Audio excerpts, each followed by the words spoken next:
बिस्मिल्लाहिर्रहमानिर्रहीम। नमाज ईद अल अज़हा पढ़ने का तरीका।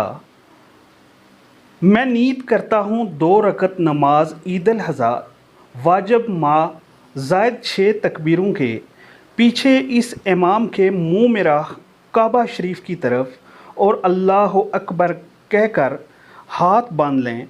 इसके बाद सना पढ़ें। सना पढ़ने के बाद इमाम साहब कहेंगे अल्लाह अकबर।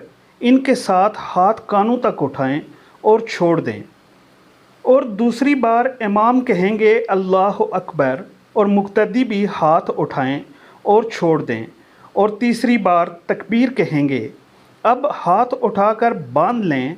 अब इमाम साहब सूरह फातिहा पढ़ेंगे और इसके बाद कोई भी सूरत पढ़ेंगे और इसके बाद रुकू होगा और फिर कोमा होगा और इसके बाद 2 सजदे होंगे और इसके बाद दूसरी रकत के लिए खड़े हो जाएंगे। अब इमाम साहब इसमें पहले सूरह फातिहा पढ़ेंगे और कोई भी सूरत पढ़ेंगे। अब फिर 3 तकबीरात होंगी और तीनों में कानों तक हाथ उठाएंगे और छोड़ देंगे और चौथी तकबीर में हाथ उठाए बगैर रुकू में चले जाएंगे।